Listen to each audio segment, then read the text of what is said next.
a war that causes significant pain on people and the economies in the region and around the world. My hopes, my prayers are for the current ceasefire to lead to a durable peace. The impact on the global economy is already large. Even if the conflict is short-lived, extensive infrastructure damage and supply chain disruptions are pushing prices up and slowing global growth down from 3.4% last year to 3.1% in 2026. But if the conflict persists and oil prices stay high for an extended period, we must brace for tough times ahead. Our World Economic Outlook outlines a range of scenarios. In the most adverse case, growth could fall to 2%. And the shock is global. All countries are affected by higher energy prices. But the negative impact is highly asymmetric, with the biggest burdens falling on countries that import energy and have limited policy space. In many cases, these are low-income or fragile economies. They need attention, and an important focus of our discussion this week is on how we can best support them. In this world of frequent shocks and uncertainty, what is our policy advice to our members? Public debt is constraining fiscal space. I want to stress what is different this time in comparison to COVID is the cumulative impact of shock upon shock. It has pushed debt to dangerously high levels. Global public debt is on track to breach 100% of GDP in 2029, a level not seen since the aftermath of World War II. So to maintain their fiscal policy credibility, policymakers need to strike a careful balance between safeguarding fiscal sustainability and protecting those who are hit the hardest and have least capacity to respond. The good news is that many countries have so far avoided. We serve as the firefighter for our member countries, and we are committed to helping them navigate this complex landscape. We anticipate near-term demand for IMF financial support to range between $20 and $50 billion.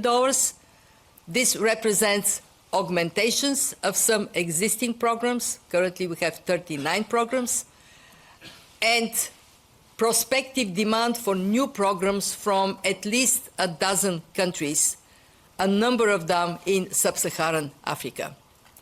We are coordinating closely with the World Bank, with the International Energy Agency, with other partners, including at regional level, to maximize our combined response. Even as we step up our support, we continue to adapt our toolkit. Don't think you have to chase this inflation rate first and foremost, and don't think you have to raise interest rates kind of almost preemptively.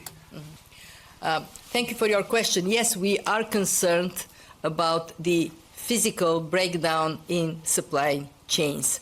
We are already seeing, especially in Asia, that is highly dependent on imports from the Gulf, that there are shortages in place not only of oil and gas, but also of naphtha, of helium, and that is creating already some disruptions, and that we need to recognize is not going to evaporate overnight, even if the war ends tomorrow.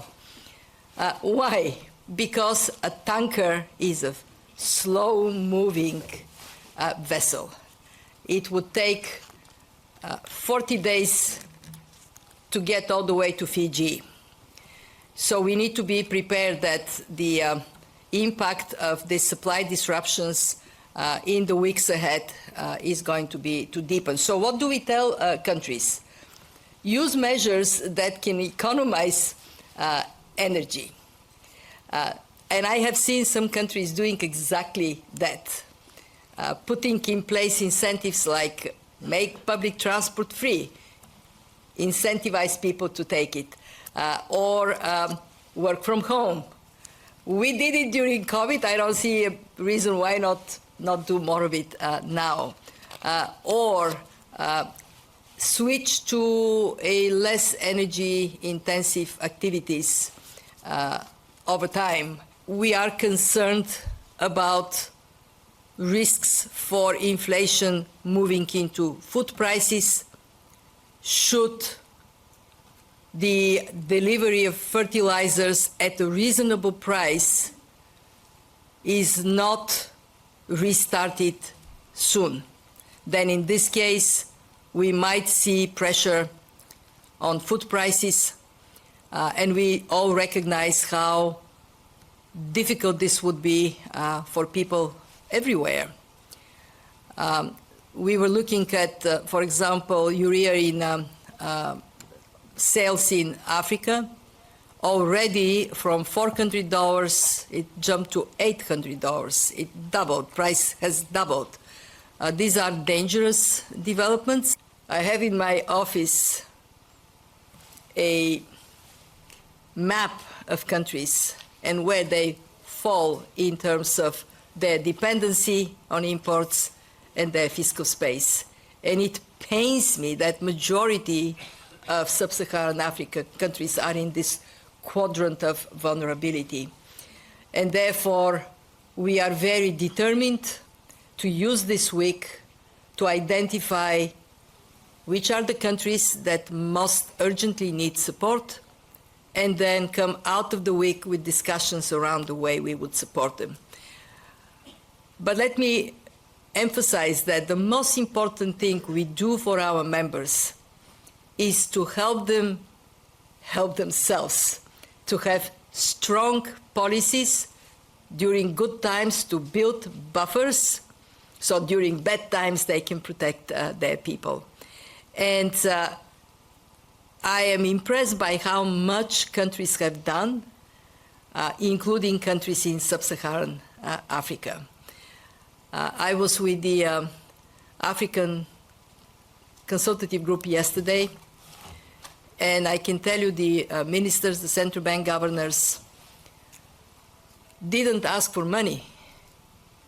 They asked for urgent policy advice. They asked for our support to develop further the local currency markets in Africa. But of course, there would be need for financial support. And as I said, we are prepared, and we would move very swiftly to weather these shocks and boost their resilience, as well as possibly attract investments amid this. Thank you. ASEAN countries have been very determined to put in place good policies and strong institutions. They have done it over the last years. Actually, ASEAN is a bright spot in terms of growth and in terms of economic dynamism. When we look at the impact of this shock, because of this strong build-up over the years, ASEAN is actually weathering the shock as a group of countries relatively well. But there is a big difference across ASEAN countries. Most ASEAN countries are energy importers. There are some that are exporters. They have that easier position. For the energy importers, those that had very little to none in terms of reserves of oil and gas, the situation is much more difficult. And I very much sympathize with the people in the Philippines, because I know that your country does face that difficulty. And where do you see the biggest opportunity for international cooperation? Mm-hmm. Well, it is a continuation to the answer I gave to the previous question. What we see in China, while we are slightly downgrading projections for growth from 4.5 to 4.4%. We do see resilience in the economy.